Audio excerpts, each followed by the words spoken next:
Hello, crafters. This is Lindsay Gasper. I'm an independent Stampin' Up! Demonstrator out of Mesa, Arizona.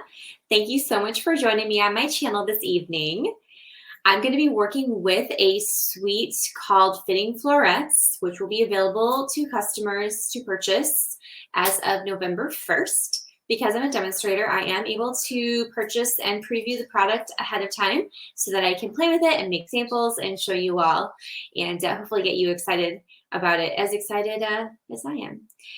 I have a pretty quick card for you tonight. I want to say it maybe took me about maybe an hour from initial conceptualization to execution. And that really, it really varies from person to person. In this instance, it was relatively quick because I had a super clear idea of what I was going to do in my mind. And that always makes things a little bit easier. So I'm going to go through the product. I'm going to talk about it as I go through it, and then everything is going to be linked in the video description below. If you feel so inclined, you can shop with me in my online store, and I would really appreciate that. Everything will be listed, including the dimensions as well. So thank you so much again for stopping by, and I'm going to get to go making some cards. Switch my view so you can see. All right, you guys, isn't this so fun? Oh my gosh. So here's the stamp set, okay? And this is the second stamp set that comes in this Fitting Florets suite. It is a DSP. It is 2 stamp sets, a die set, as well as embellishments. And I think that they really did a great job of making this suite really versatile. I can use it for birthdays, I can use it for Christmas, and that is feedback that Stampin' Up! Has been given, and they are listening, and I think it's great, really. So just so you guys know, these are going to be the rubber stamps. Really enjoy these. They stamp really, really, really well, and it's always the quality that you can expect from Stampin' Up!, which is it's just always spectacular. So the colors are Parakeet Party and Sweet Sorbet. And I know they're a little non-traditional, but I think they're fun and fresh. And I'm really happy with the way this turned out. Sometimes when you have an idea in your mind and you try to go to execute it, it doesn't quite work out the way that you saw it, but this one was right on. And I'm really, really I'm just in love with it. I love this font. It's so fun. I mean, 'tis the season to be jolly. Fa la la la la la la. I mean, come on. I know that's not even Halloween yet, and I'm working on Christmas cards, but I just love it. I did make this DSP behind it, and I'm going to show you how I did that. And stamped with a really nice greeting in here, may the season be filled with peace and joy. Again, it's so pretty. I love the mixture. I love the cursive and the capital letters. It's just, I'm in love. All right, I'm going to start with, I'm going to show you how I did this background stamping here. I used Parakeet Party, and I do not have anything underneath my stamp because any sort of cushioning, for example, because these are the rubber stamps, so you do not need a cushion underneath it to stamp. With the photopolymer, though, you do need the stamp what is it called? The Stampin' Pierce mat, I believe is what it's called. It's gray. I'll link it in the video description so everybody knows. I'm going to start with the top corner and then work my way down. And I mean, you can't really go wrong with this exactly. And I'm just going to go, just a couple at a time. I really love when stamps fall off the edge. I just think it's so artistic.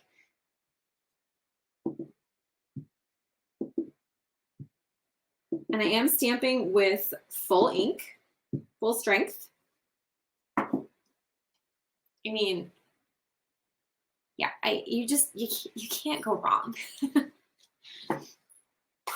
All right, I'm going to move on to my sentiment. I have already cut out the piece with the die set, and here's the oval die that I used, and it comes with this suite.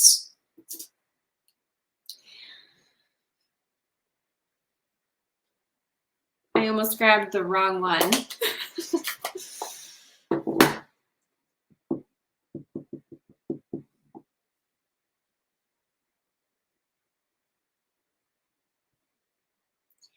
You want to let it sit for just a couple of seconds, just enough time for the ink to really get absorbed by the paper.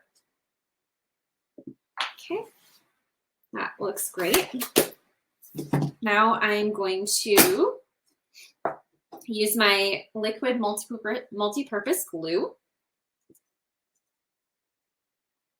I could have turned this into a sticker.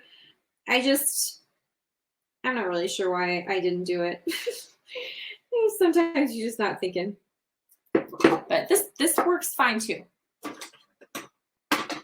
Grab my trusty tweezers, because I'm a tweezer kind of girl. Just kind of helps you with placement and stuff. And with the liquid glue, you have a little bit of time to wiggle it around if it's not quite in the right spot. So that's just something to keep in mind when, as far as if I was to have created a sticker, for example, once it's down, it's kind of down. You're not moving it around at all. Okay, I'm going to talk about the mountain in the valley again.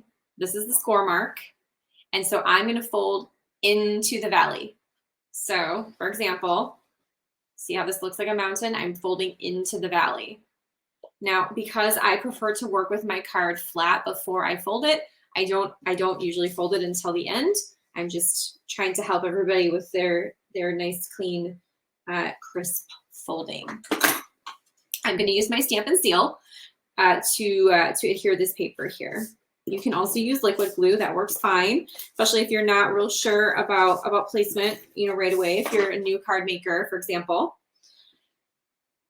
These borders, they're probably, they're close. They're close to 1/8 of an inch. You can definitely do 1/16 of an inch. That does look really nice. I just happen to be a fan of the larger borders. I'm not exactly sure why. I most often work in the traditional 1/8 of an inch. All right. I'm now going to adhere this next layer here. Just as another reminder, I'm going to put adhesive on all 4 edges.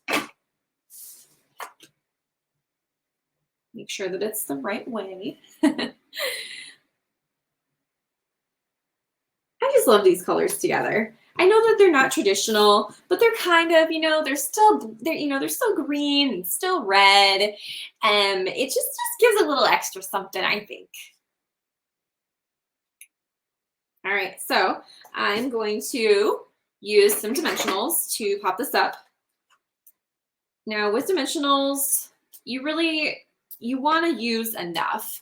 Oftentimes I use my foam adhesive sheets, which are these.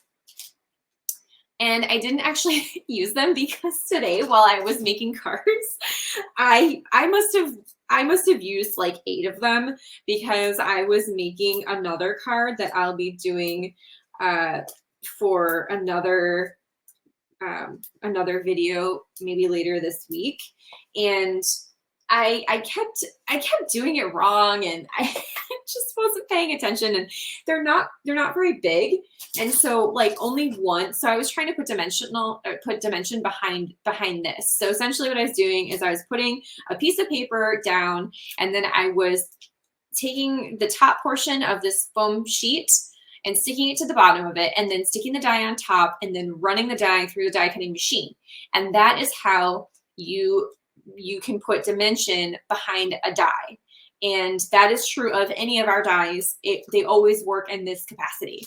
But because I used so much of it today, I'm actually kind of running low, and I needed it for a demonstration that I'm doing later. Maybe it might be later this week. I'm not sure when I'm gonna get that done, but I didn't have enough, so I wanted to make sure. Oh goodness. And you can take these off with your fingers too. You don't have to, you don't have to use this tool. This tool, by the way, this is called the take your pick tool. And I love it. I probably have like 3 of them. And they're great for what I was just doing. They're also great for dies when you have something that's stuck. These are what these little holes are for. You stick it right through there. If your element is still stuck to it, that's how you can get that out of there.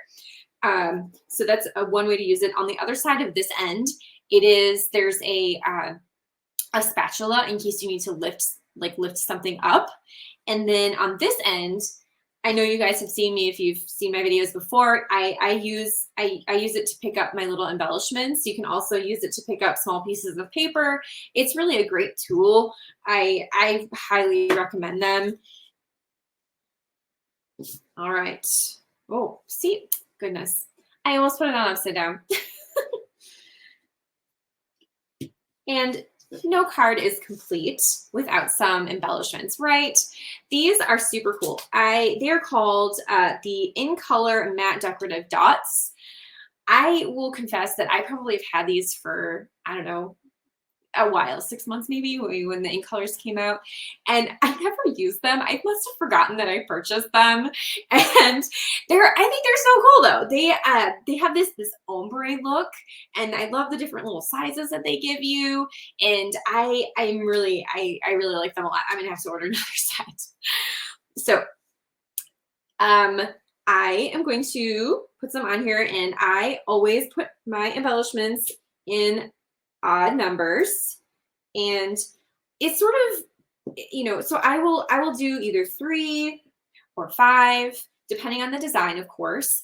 And it's sort of like flowers, how floral arrangements, they always have odd numbers, or if you're planting flowers, they tell you to plant in odd numbers. It's the same thing. It's just sort of eye pleasing. There's no hard and fast rule. It's just something that I've always applied when I'm making my cards, because I just seem to think that it looks better to the eye. All right, I'm going to do the inside sentiment now. And I'm going to use red. I think that the green is really pretty, but I think that the red is just easier to see and read. And that's why I have chosen to do it this way. It's always a good idea to stamp off your page, not on your project, which you can't see in the shot, but that's what I did. Just to make sure that your ink is really, it's really all over the stamp, nice and even, and you kind of just get a feel for it. Let's see if I can stamp this one straight. Didn't stamp it straight earlier today, so we'll see. We'll see how it turns out. And you know what? If it doesn't turn out, we'll just make it again. That's fine. All right, I think that looks good. Actually, you know what? That's a little crooked. So guess what? I'm just gonna flip it over. I'm just gonna flip it over and try again.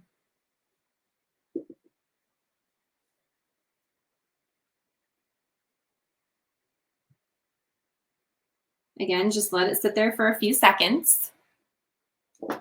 Okay, that's a little better. It's not perfect, but it's not meant to be. It's a handmade card.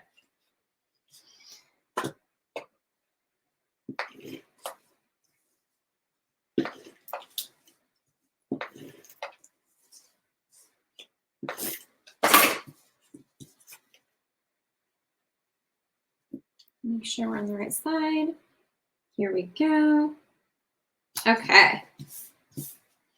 All right, so I can see here that I have a little bit of a lip on these borders, and that's really just from the cutting tool. Sometimes I push a little too hard and it creates this lip along the edge, which Honestly, you probably can't see on the camera here, but I'm just smoothing it out with my bone folder, and you would never know the difference. I mean, it's just fine the way it is.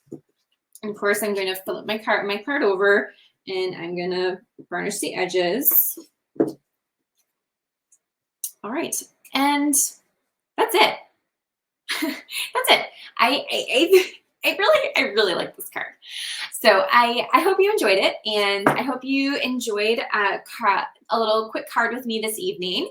If you have any questions, please feel free to reach out to me. If you need a demonstrator or a catalog, let me know. If you have any questions about how I made this card, or if you need anything else Stampin' Up! Related, please let me know. If you enjoy this video, give me a little like, subscribe to my channel, and hit that little notification button so you know when I post new videos.